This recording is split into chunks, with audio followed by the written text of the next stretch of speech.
Right folks, welcome to number 9 of Project Bandit. I hope you're enjoying it so far. Thanks for all the feedback, it's absolutely fantastic and it does seem to have got a little bit of interest now. Tonight I just want to move on, but by way first of all a quick explanation of what I'm going to do. I'm going to change what I was planning.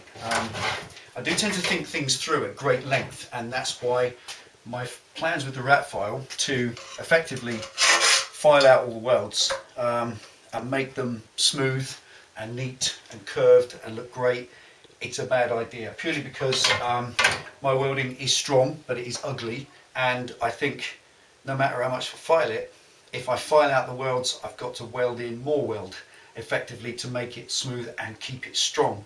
I wanted to prove to myself that welds were strong. This was the X piece. If you remember, this X piece was welded in there holding that together. And when I wanted to take this out, I chiseled the tacks off on the inside and they broke on the inside of the weld. They didn't break off. So effectively the metal that welded into the chassis or into the frame, it didn't snap off the metal. It wasn't just stuck to the surface, it was mated in, it was properly melted into one because the weld itself was broken in half. So that's how I wanted it. I chiseled them out. I was quite proud of that, quite happy that that penetration was correct, and I've got the welding strength, I've got the settings on the welder right and everything else.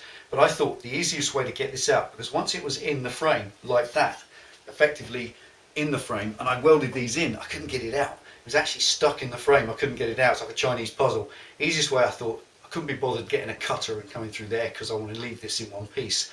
So I just thought, well, the weld's there, it is visually, it is a decent weld. There it is. So that's a decent weld bead across there, and I thought, well, maybe if I just beat that hard with a 2-pound hammer, I just smashed it hard and all it did was bend the angle iron. And that's just proved to me that the welding is strong and I'm comfortable with it. I'm happy that the welding on the chassis is strong enough for the job, and I don't want to go filing it out. So there is another method, and this is it. I was reading, sort of bedtime reading the other night, my favourite mag, good old Street Fighters, and I saw this custom bike guy built in the US, and what he's done, if you look at the frame, can you see it there? You can see that these, all the frame tubes, there's no welding showing at all, and it's not magic. If you look at that one underneath the swing arm, there's no welds at all are showing, and in here it's all completely smooth. Now this is something I'd forgotten all about really. This is a process called moulding. If you go back to the 70s when people used to build choppers, you really, back in those days, only had arc welding. It's before the invention of the MIG welder, and effectively all welds were ugly because all arc welding is ugly unless you're a genius. And what they used to do was get body filler and mould the joint. Just put it over the weld, sand it round, you get a lovely joint. So that's what I'm going to be doing, a little bit of moulding. I think this stuff's the same as you Bondo you have in the States. It's the same thing, P38 we call it. It's that. So before I can do this, obviously that means in here, putting filler in these joints, just literally in that joint, taking a finger of body filler, mix the hardener in and spread it in all the joints all the way around. It's a messy, long, time consuming job, and then sand it out. It's going to take some time, but it'll look good, and I'm not going to film every bit of it, if any at all, so it'll just be a case of making them all look nice. But before I can do that, before I can get involved in putting any form of finishing, any form of paint or finishing or filler or anything on that, I've got to make sure the welding is finished, and there's one more welding job. Obviously the tail section I'm going to make is going to sit across here, seat unit, it's going to come around, blah blah blah blah. And like this bolt down here, which is designed for holding the under tray in, and there's another one on the inside, you need somewhere you can just bolt the tail unit to. So I need, obviously those lugs are already spoken for. What I need is some little square lugs just on the frame. Now what you might do sometimes is, easiest way, is grab a nut and bolt like that, and you normally weld the nut in place and take the bolt out, and then it's in there, and when you need to bolt something to it, you've got a nut welded to the frame. But I don't like welding nuts to the frame because they distort, and if you've got a problem, if the thread distorts in the future, you have to chisel it out or cut it out and do it again. The easiest way instead is a piece of angle iron, cut 1 inch square, so it's inch, 1/4 inch thick angle iron, and I'm going to make some little lugs, literally just one to go there so I can bolt to it, and another one probably down there each side. So I just need 4 lugs tonight. That's all the job is. It's a case of cutting 4 of these 1 inch long, smoothing them off on the grinder, drilling a hole and welding them to the frame. So effectively now I've got somewhere to bolt the tabs to, so that I can then start fabricating the tail unit itself from the tabs up. That's how you do it. You put the bolts through a piece of strip of metal, and then you actually mould the tail unit to that, so that when you take it off it bolts straight back on, because the battery's going to be in there and I need access to it and so on. So I've got to cut 4 of these and drill them through and then weld them on. That's the project for tonight, and then once that's done I can start getting the filler involved and get those joints looking half decent without actually jeopardising or compromising the strength of them by filing, which was a bad idea on reflection. So we are, stick around, stay tuned, see what happens.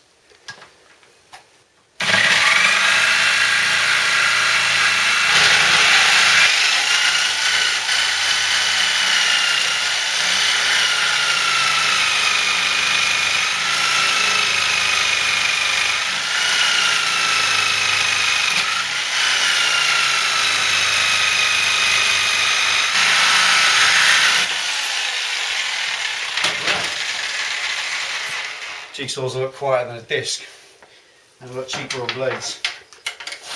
Right, tidy up, grind them down.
Just drill these holes. Like I said, later on I'll probably push them out to a 6mm thread with a metric or something, but I've got to get the bolts first. So I'll just put the pilot holes in so that I haven't got to push too hard on them when they're welded on the frame.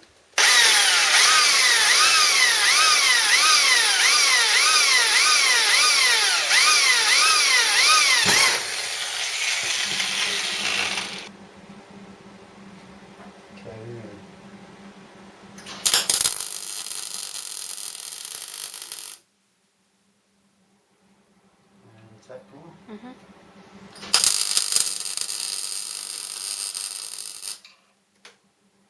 Right.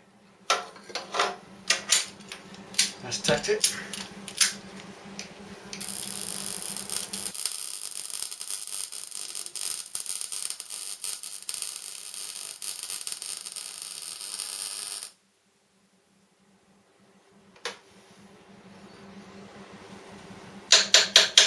Strong, baby. Bit more. Mm-hmm.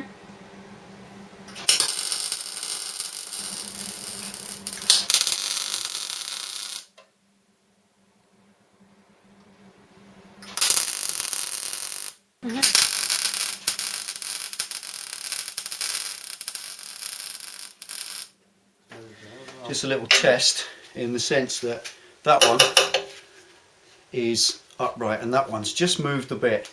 So a good way to test if it's welded strong enough. Can I come around that side?